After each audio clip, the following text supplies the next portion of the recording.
26년에 평화교회의 성도님들과 함께 새로운 시작을 하게 되어서 정말 기쁩니다. 그리고 감사합니다. 제가 부임하기 전에 평화교회 홈페이지를 봤습니다. 전 교인이 함께 찍은 사진 한 장이 눈에 띄었는데요. 밝게 한박 웃음으로 찍은 사진 속에서 행복을 보았습니다. 저도 행복한 공동체에 함께 하게 되어서 너무 기쁘고 앞으로 섬김이 행복할 것 같아서 너무 설레입니다. 감사합니다. 1월 1일 신년 예배 때 담임 목사님께서 신혼이 끝나고 새로운 생명을 잉태할 때라고 하셨는데 공감이 되었습니다. 그래서 저도 이제 영유아부와 청년부와 성도님들과의 신혼의 여정을 시작하려고 합니다.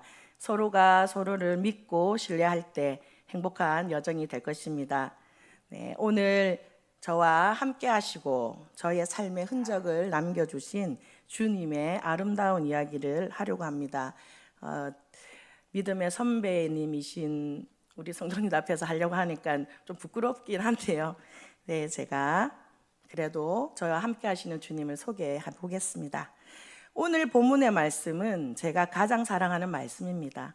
이 말씀의 배경은 다윗이 사울에게 쫓기며 생명의 위협을 받고 있었던 때입니다. 다윗은 예배자였습니다. 어릴 때부터 양을 지키면서 하나님께 찬양하며 하나님의 임재를 사모했던 다윗입니다. 그러나 도망자 신세가 되면서 하나님의 성전에 갈 수 없는 자가 되었습니다. 성전으로 나가려면 정결해야 하고 공적인 신분을 보장받아야 하는데 다윗은 전쟁 중에 피를 흘렸고 정결 규례를 지키기에 어려운 도망자 신세였기 때문에 부정한 상태로 성전에 가는 것을 스스로 금했습니다. 왜냐하면 다윗은 하나님을 경외하는 자였고 하나님께서 정하신 규례를 지키는 것이 마땅하다고 생각했기 때문에 성전에 가지 못하였습니다. 이러한 다윗의 마음은 아버지를 향한 갈망으로 너무나 간절하였고 그 간절함이 성전에 임하시는 여호와의 아름다움을 보고 싶은 마음으로 가득했던 것입니다. 성전에 대한 사모함이 다윗 일생에 가장 바라는 한 가지 일이 되었습니다. 저도 다윗처럼 늘 여호와의 집에서 여호와의 아름다움을 마주하며 그의 얼굴을 사모하는 것이 저의 신앙의 방향이 되었습니다. 저의 고향은요, 합천군 봉산면 고삼리입니다. 지금은 합천댐으로 고향이 없어졌습니다. 3살 때 부산으로 이사를 와가지고 김해 들어가기 전까지 부산에서 50년 가까이 살았습니다. 저의 가문은 대대로 우상 숭배를 하며 살아왔고 특히 할머니의 강력한 우상 숭배와 주술과 종교적인 특심으로 저의 부모님과 손자 손녀들에게 어두운 영향력을 끼쳤습니다. 저는 학교 다닐 때 때때로 잠을 자지 못해서 늘 지각했었습니다. 왜냐하면 밤마다 어두운 영에게 눌렸기 때문입니다. 어떤 날에는 동생이 가위에 눌리고 무섭다고 저를 깨우면 동생은 잠을 자고 저는 뜬 눈으로 밤을 샌 적이 많았습니다. 처음에는 너무 무서웠는데 너무 괴롭힘을 받으니까 이제 무서운 것보다 화가 나기 시작했습니다. 꿈인지 실제인지 모르는 어느 날에 또 눌렸는데 제가 그 어두운 실체에게 이렇게 얘기했습니다. 너 또 왔어? 라고 대묻고 그랬던 것이 기억납니다. 저의 오빠와 언니에게는 더 심하게 삶을 파괴하는 것을 보았습니다. 그런데 이렇게 악하고 어두운 영에서 벗어나게 된 사건이 생겼습니다. 저의 신앙은 시작은 6살 때 동네에서 북을 치며 전도하시는 집사님이 맛있는 간식을 준다는 말에 교회에 가기 시작했습니다. 간헐적으로 왔다 갔다 하다가 청소년 때 친구 따라 교회를 갔고 교회에서 반주를 하기 시작했습니다. 하나님이 악기를 연주하며 찬양하는 것에 은혜를 부어주시기 시작하셨습니다. 어려서 은혜가 정확히 어떤 건지 분별하지 못했었는데요. 어느 주일날 교회 가지 않고 친구 따라 저기 남포동 용두산 공원에 놀러 갔었습니다. 그런데 너무나도 이상하게 그때 저의 마음이 뻥 뚫린 것처럼 허전하고 하나도 즐겁지 않고 마음이 무거워졌습니다. 그때 제 마음속에서 내가 왜 여기 있지? 라는 생각이 불현듯 들면서 교회가 생각났고 바로 교회로 달려가 나도 모르게 울면서 기도했던 적이 있었습니다. 지금 생각해 보니 은혜로 채워진 마음을 세상에서 채우려고 하니까 허무함과 정죄감만 있었을 뿐이었던 것입니다. 그때부터 하나님은 나의 삶을 컨트롤하기 시작하셨습니다. 청년 때의 일입니다. 밤 10시에 각자 자리에서 기도하기로 청년들과 약속을 하고 기도하기 시작했습니다. 그런데 그때는 한창 재밌는 미니 시리즈가 항상 밤 10시만 되면 시작했습니다. 그래서 너무 보고 싶었는데 그래도 나는 기도할 거야 이러면서 그 유혹을 뿌리치고 10시에 무릎을 꿇었습니다. 3일째 되는 날에 갑자기 제 혀가 이상한 말을 하기 시작했습니다. 제가 다니는 교회에서는 한 번도 들어보지 못했던 언어였는데요, 방언이었습니다. 방언을 달라고 기도한 적이 없는데 방언이 나오기 시작했습니다. 그래서 은사는 하나님께서 선물로 주신다는 것을 체험하는 순간이었습니다.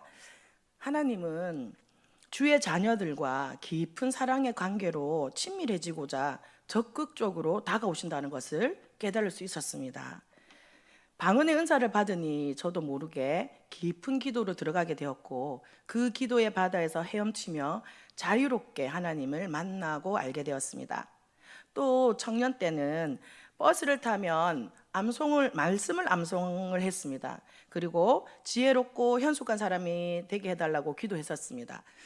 제가 어릴 때 언어적 표현이 좀 서툴러서 왕따는 아닌데 지금 생각해 보니까 은따 정도의 따돌림 받았던 것 같습니다. 상황을 이해하고 그것에 맞는 대화를 해야 하는데 제대로 못했었습니다. 그래서 늘 기도가 지혜로운 자로 세워달라는 것이었고 그 기도가 이루어짐을 보고 있습니다. 그 지금까지 공부를 하게 하시는 것이 아마 그 기도의 응답인 것 같습니다. 네, 제가 가정을 꾸리면서 본격적인 광야의 길로 접어들었습니다. 저의 남편은 어른 아이였습니다. 청년부에서 만나 결혼을 하면서 속사정을 알게 되었습니다. 남편의 아버지가 결혼을 3번 하시면서 새어머니, 어붓 형제, 어붓 남매와 함께 살게 되었고 아버지는 술 중독과 힘과 언어의 폭력을 가진 분이셨습니다.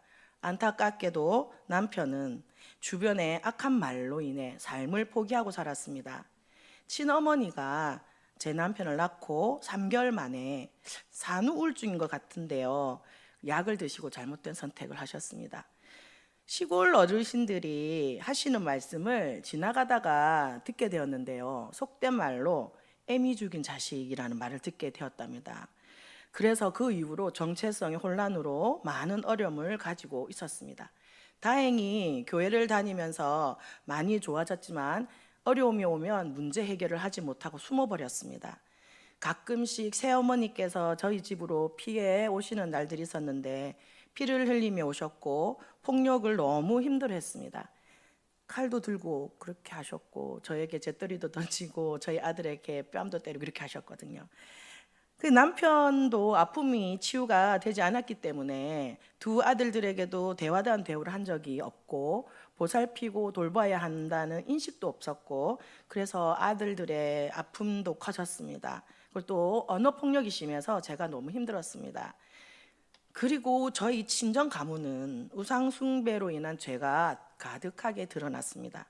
부모님은 욕과 함께 폭력적인 언어를 쓰면서 집안 살림을 던지고 서로를 저주하고 정죄하면서 싸우셨습니다. 서로를 아끼는 말은 들을 수 없는 살아내기 위한 부모님의 몸부림 속에서 자랐습니다. 그래서 지금도 어머니가 가지고 있습니다. 양푼이 아시죠? 찌그러진 양푼이. 그것이 저희 가정의 과거의 흔적입니다. 아직도 가지고 있는데 어머님이 이제 저에게 우리 자녀들에게 그때 너무 미안했다고 사과도 하시고 그랬습니다. 그 와중에 저는 그래도 사랑을 받아서 밝게 자랐습니다.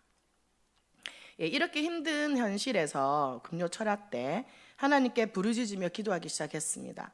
그런데 안타깝게도 다니는 교회에서는 소리가 너무 크다고 조용히 하라고 하는 말을 듣게 됐습니다. 기도하는데 오셔서. 그래서 제가 힘들고 어려울 때 아버지가 계시는 교회에 와서 토설하며 부르짖는 일이 자연스러워야 하는데 교회가 그러한 사명이 흐려지고 있는 것 같아서 안타까웠습니다. 주님은 우는 자들과 함께 울고 웃는 자들과 함께 웃으라고 말씀하셨습니다. 요즘 현대인들은 마음의 병을 가지고 있습니다. 누구나 스트레스로 인한 병입니다. 기독교인들도 스트레스로 인해 마음의 병이 있습니다. 그런데 기도보다는 병원을 먼저 찾는 것 같습니다. 손쉽게 병원을 먼저 찾고, 그러나 우리는 병원보다 우리를 만드신 창조주 앞에 나와 다윗처럼 어려움을 토설하고 부르짖으며 기도해야 합니다. 그리고 함께 중보하며 어려움을 잘 견디고 돌파할 수 있도록 도와야 합니다. 이러한 사명이 제대로 이루어지지 않는다면 혼란 가운데 빠진 영혼들을 건져낼 수 없습니다. 그래서 저와 우리 평화교회 성도님들과 이 사명을 잘 감당해서 교회를 세우는 성숙한 그리스도인들이 되기를 기도하며 축복합니다. 네, 이 일로 저는 교회를 옮기게 되었습니다. 새로 옮긴 교회에서 신앙훈련의 뿌리가 되는 훈련을 받게 됐고 여기까지 오게 되었습니다. 제가 처음 성전에 들어갈 때 아버지라고 불렀습니다. 분명 교회 안인데 다른 장소에 있는 것 같았습니다. 저의 머리 주위로 뭔가가 둘러쳐진 것 같고 밝은 빛이 비추었고 음성이 들려왔습니다. 그 음성은 부드러우면서도 건의가 주어지는 음성이었습니다. 어디 갔다 이제 왔느냐, 어디 갔다 이제 왔느냐 하는 말씀을 하셨습니다. 저는 이 말이 무슨 뜻인가 생각하기도 전에 눈물이 폭포수같이 흘러내려서 아무 말도 못하고 서 있었습니다. 제 마음이 너무 어려웠습니다. 저번 주도 교회에 갔었습니다. 놀러 다니지도 않고 성실하게 주일도 지키고 헌금도 하고 기도도 했는데 무슨 말씀일까를 생각하고 또 생각했습니다. 마태복음 7장 23절에 내가 너희를 도무지 알지 못하니, 25장 12절에 내가 진실로 너희에게 이르노니 내가 너희를 알지 못하노라. 누가복음 13장 25절 27절 나는 너희가 어디서 왔는지 알지 못하노라. 이 하시는 것처럼 들렸습니다. 저는 하나님 앞에서 탕자였습니다. 저는 계속 하나님 앞에 있었다고 생각했지만 그것은 저의 오해였던 것입니다. 지금 나의 신앙이 올바르지 않구나를 깨닫게 되었습니다. 히브리어 단어에 보면 야다라는 단어가 있습니다. 뜻은 알다입니다. 우리가 정보를 아는 알다가 아니라 관계적으로 친밀하게 부부 사이의 장점, 단점 모두를 아는 깊이 있는 관계를 말합니다. 여기서 모른다는 뜻은 나는 너와 언약적 관계를 맺은 적이 없다라고 해석할 수 있습니다. 예수 그리스도가 나의 구주가 되심을 믿음으로 고백하고 세례를 받았음에도 하나님 보시기에 저는 하나님의 백성이 아니었던 것입니다. 주여 주여 하는 자마다 다 하나님의 백성이 되는 것이 아님을 머리로 이해한 것이 아니라 가슴으로 마음 깊이 심령 깊이 박히게 되었습니다. 두렵고 떨린 마음으로 구원을 이루라는 말씀이 얼마나 무서운 말씀인지요. 교회에 성실히 출석한다 해도 구원을 두렵고 떨린 마음으로 항상 조명하여 신앙의 점검이 필요함을 절실히 깨닫는 순간이었습니다. 그래서 저는 시편 27편 4절 말씀을 사랑하게 되었고 다윗처럼 여호와와 아름다운 관계를 사모하게 되는 계기가 되었습니다. 이 계기로 성령님의 불이 저에게 임하였고 밤마다 찾아오는 악한 영의 괴롭힘이 사라졌습니다. 그리고 친정 가족들을 모두 전도해서 지금은 신앙생활을 은혜 가운데 잘하고 있습니다. 네. 청년 때 기도했던 게 생각납니다. 우리 가족도 가족창 하게 해주세요. 그 교회 앞에 나오면 다 가족끼리 찬양을 하는 것이 있었는데 너무 부러웠습니다. 그래서 그 기도를 했었는데 기도의 열매로 가족창을 하게 되었습니다. 전도한 자만이 아는 뜨거운 눈물이 흘러 찬양을 제대로 못했지만 서로를 미워하고 저주했던 말들이 사라지고 이제는 위로하고 도와주는 가족이 되었습니다. 이 시간 이후부터 성령님은 시시때때로 저에게 말씀하셨습니다. 새벽 기도 후에 집으로 가는 길에 저 아들을 보아라. 내가 너무 사랑하는 아들이다. 저 딸을 보아라. 너무 아름답지 않느냐? 저 세대를 보아라. 갈 길을 찾지 못하고 있다. 주님은 아담을 지으시고 보시기에 좋았더라의 그 마음을 저에게 계속 말씀하시기 시작했습니다. 저는 날마다 영혼들 때문에 울었고 기도했습니다. 길에서 한참을 쭈그리고 앉아 울었습니다. 지옥으로 가는 자들을 보니 내 마음이 너무 아프단다 라고 하시며 영혼 구원을 위해 전도와 기도를 하게 하셨습니다. 직장도 집집마다 다니며 가르치는 일을 하게 하시면서 집 대문에 손 올리고 구원받는 가정 되게 해달라고 기도하며 가르치는 아이들을 영접 기도로 전도하게 하셨습니다. 신명기 11장 24절 발바닥으로 밟는 곳은 다 너의 소유가 되리니 이 말씀을 주시며 날마다 선포하게 하시고 전도하게 하셨습니다. 또 하나님은 저에게 재정의 산을 넘는 훈련을 하게 하셨습니다. 마태복음 6장 24절 너희가 하나님과 재물을 겸하여 섬길 수 없느니라. 아멘. 제가 저희 첫째가 4살 때, 둘째는 임신 6개월 때 일입니다. 남편은 직장에 문제가 생겨서 월급을 가져오지 못했고 문제를 해결하는 것이 아니라 숨어버렸습니다. 시간이 지나니 카드가 막히고 제가 신용 불량자가 되었습니다. 남편 어디에 있는지 알 수도 없고 연락이 두절되었습니다. 하나님은 철저히 혼자 있게 하시고 돈과 하나님 중에 선택하게 하셨습니다. 그래도 직장을 구하러 나가보았습니다. 아무도 써주지 않았습니다. 임신 6개월째라 당연한 일이었습니다. 제가 생각해보니 끝까지 인간의 힘으로 해보려고 했던 저를 보게 하셨습니다. 눈물을 머금고 집으로 가는 길에 지하도를 건너는데 계단에 노숙자가 소쿠리를 들고 있었습니다. 서면 지하철 계단이었습니다. 갑자기 음성이 들려왔습니다. 가진 돈을 다 주어라 하시는 겁니다. 차비 빼고 10,000원이 있었습니다. 그동안 기도하면서 도와달라고 했었는데 구약과 신약의 중간사 암흑기처럼 하나님은 조용하셨습니다. 그런데 갑자기 말씀하셨습니다. 집에는 사렙다 가부처럼 작은 밀가루 하나만 남은 상황이었습니다.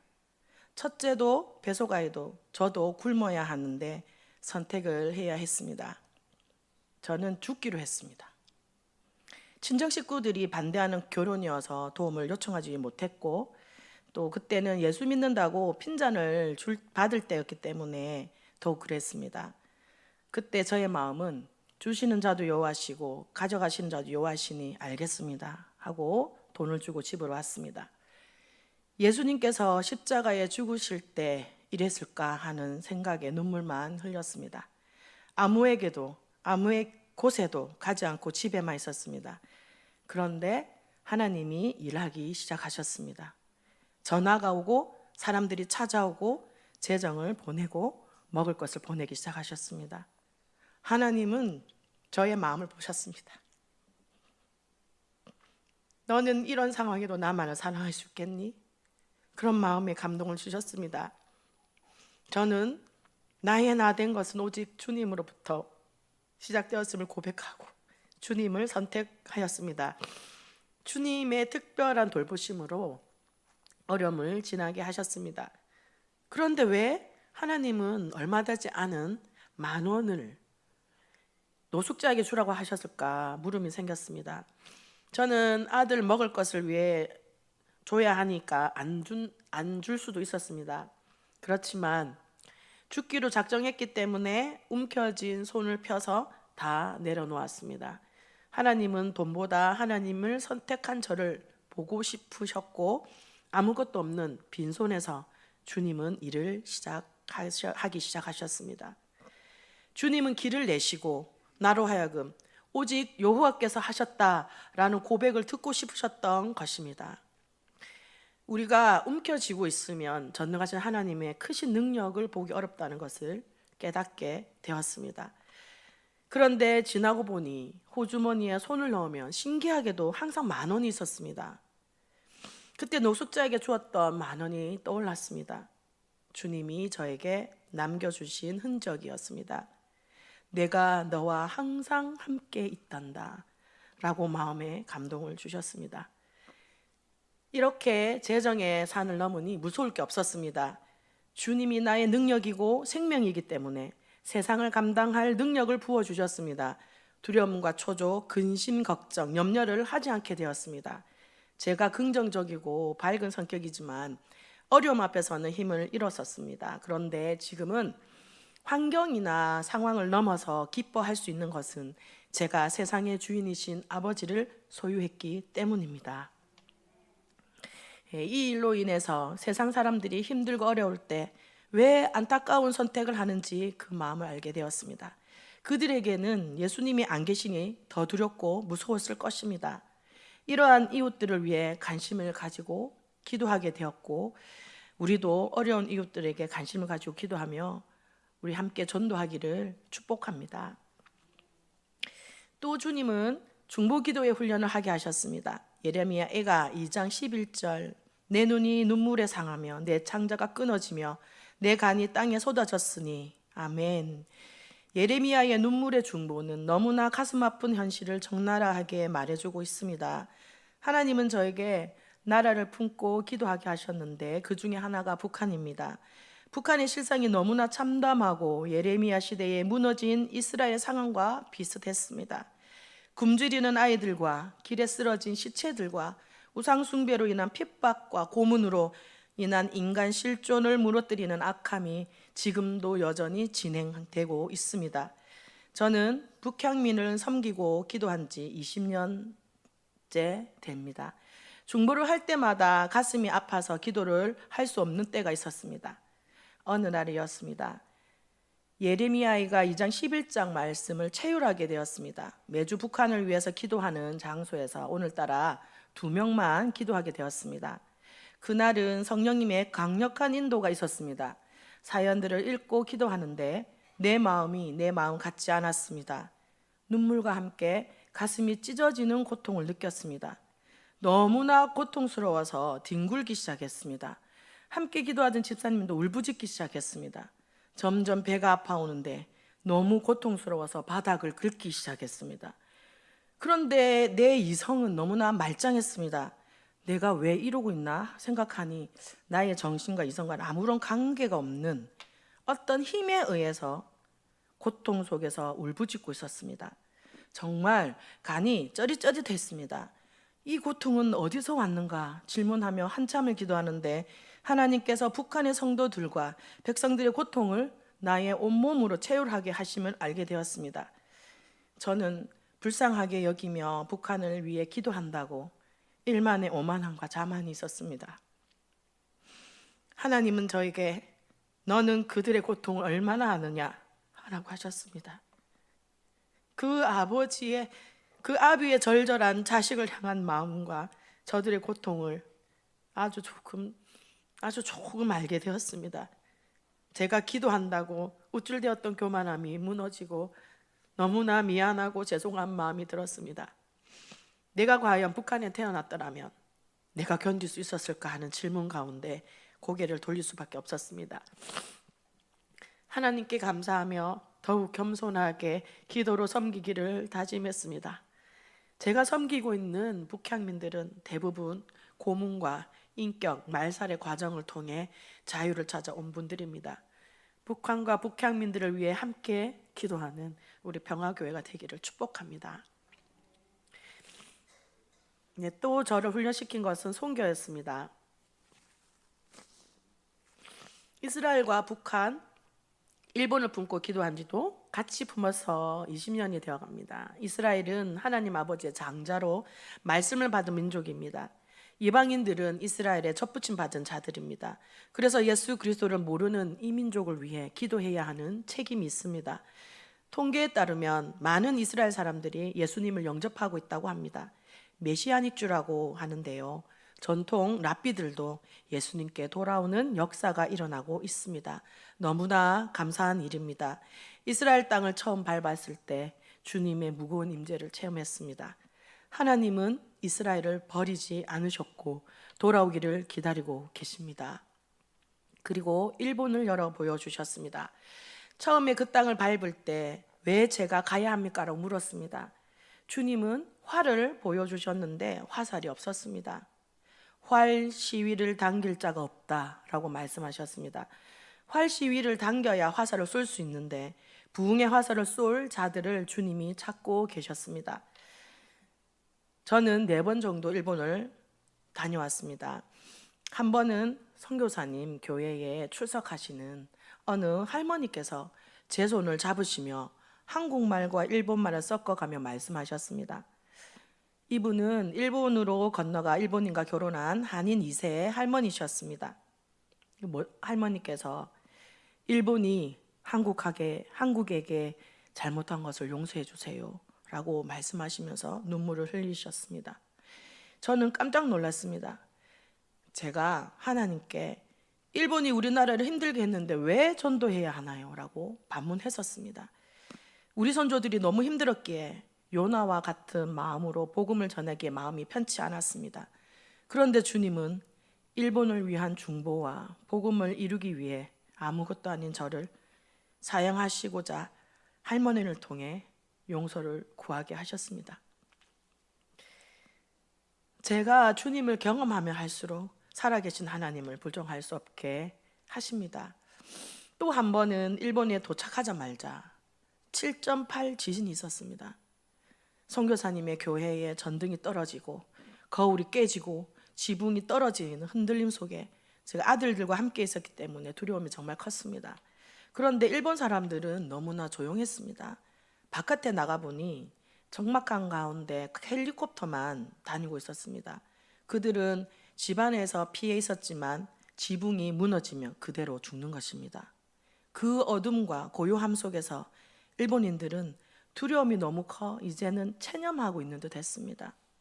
산부인과에 아기를 낳는데 전기도 물도 끊어져서 급히 헌금을 모아 물을 보내주었습니다. 너무나 안타깝고 마음이 아팠습니다. 그리고 일본 문화에는 혼내라고 하는 문화가 있습니다. 마음을 누르고 겉으로 하지 않고 담아두고 있는 그 혼내라는 것인데요. 복음도 많은 신들 중에 하나로 예수님을 생각합니다. 그래서 그들이 교회에 와서 예수님을 진짜로 영접했는지 알기에는 시간이 많이 걸립니다. 이러한 일본에 선교를 하고 집에 돌아올 때까지 여진으로 흔들렸습니다. 도착하고 얼마 후에 한국에서도 지진이 그때 일어났었잖아요. 그런데 제가 트라우마가 생긴 것을 알았습니다. 너무 무서워서 집에 들어갈 수가 없었습니다.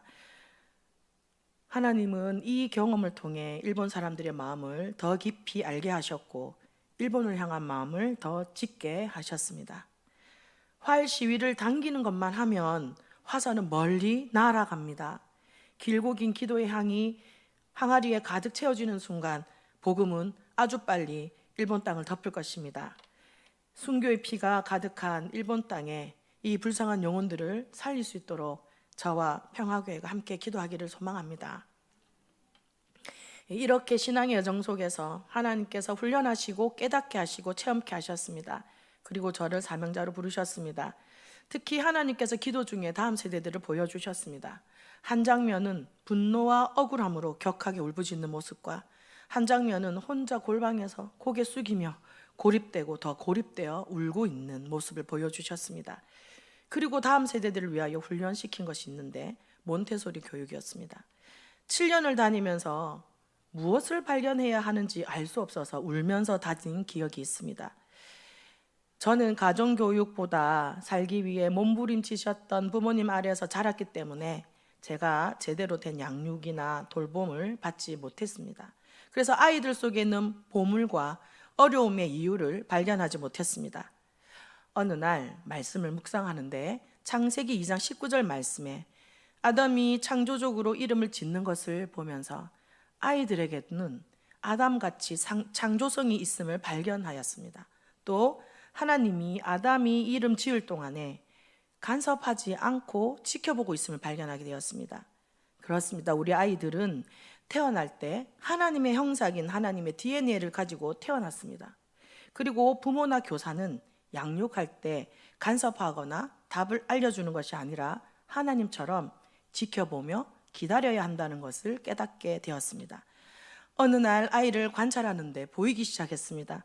아이들이 왜 자꾸 손가락을 빠는지, 반복해서 물건을 왜 떨어뜨리는지, 가짜 울음과 진짜 울음이 어떤 것인지 구별하기 시작했습니다. 보이기 시작하니까 교육자들의 이론들이 이해가 되기 시작하였습니다.